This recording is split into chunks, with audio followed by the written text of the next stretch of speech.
คอยซิต้าเป็นนักศึกษาจากสป.จีนและในครั้งนี้คอยต้องเดินทางคนเดียวเพื่อไปพบพ่อกับครอบครัว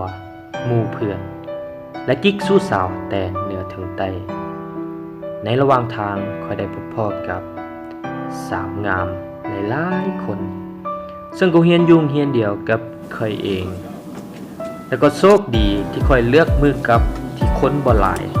ย้อนคอยบ่มักความวุ่นวาย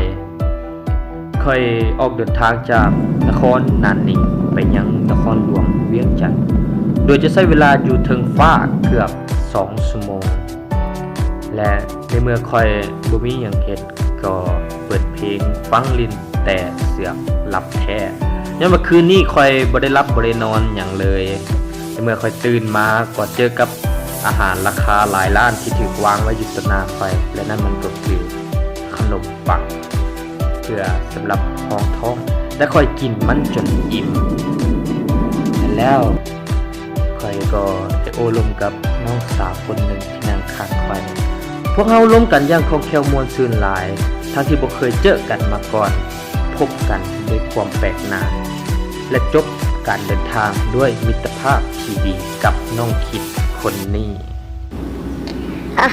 ว่าหลายละขอกินน้ำกันเด้อพี่น้องเบิ่งวิดีโอไปทาซะ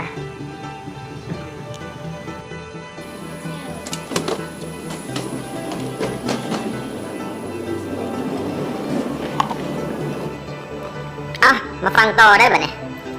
ค่อยพยายามค้นหา Facebook น้องคนนั้นแต่ก็บ่พบเห็นย้อนว่าลาวเข้ามาอยู่ในใจค่อยแล้วก่อนค่อยจะกลับมาลาวค่อยได้ติดต่อประสานงานมายังหมู่ฮักหมู่เพลงหมู่สนิทของค่อยสายเสื้อขาวนี่แหละและนั่นก็คือ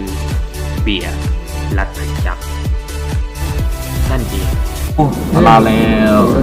ว่ามีปัญหาไหมเม่งไม่มีปัญหาไม่เป็นไม่มันทัดอันนี้มันทัดปัญหาโดนปัญหาที่ประเทศกำลังไปหากินข้าวพวกเขาพยายามซอกหาห้างที่กินง่ายและประหยัดเวลาและมันก็เป็นเมนูประเภทเส้นที่ค่อยมากินและนั่นมันก็คือเฟอนั่นเองเนาะเฟอถ้วยนี้เป็นทั้งอาหารเช้าและอาหารเที่ยงของค่อยฉะนั้นค่อยจึงกินมันอย่างแซ่บนัวเมามันอย่างเต็มที่เลยโดยที่บ่สนใจคนอ้อมข้างเลย และในระหว่างทางที่รอทาหมู่อีกคนที่อยู่เทิงยนต์ที่กำลังจะบินจากจีนมาลาวนั้นพวกเขาก็มานั่งดื่มน้ำอ่านหนังสืออยู่ในเดินบินนี่แหละแต่กิ๊กสู้สาวแต่เหนือถึงใต้ของข่อยก็แซ่บมาเฮ็ดให้ข่อยยิ้มอยู่ตลอดเวลาเลยและสุดท้ายเวลาที่รอคอยหมู่ของข่อยก็มาฮอดแล้วบ่าว3นั่นเองบ่เนี่ยปีมันเลื่อนมาฮอดก็กดเงินเกี่ยมไปลิ้นมือแรงทันทีเลยเนาะคนผู้นี้เคยสิไปซอกเปสาทางใดเด้เนาะค่อยละอยากไปนำเจ้าเด้โอ้ย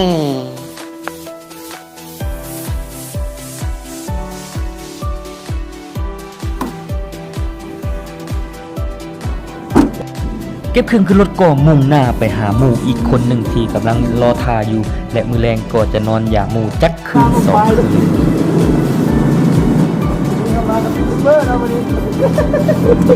นี่เลยเจ้าของบ้านเสื้อส้มนี่เองชื่อแบงค์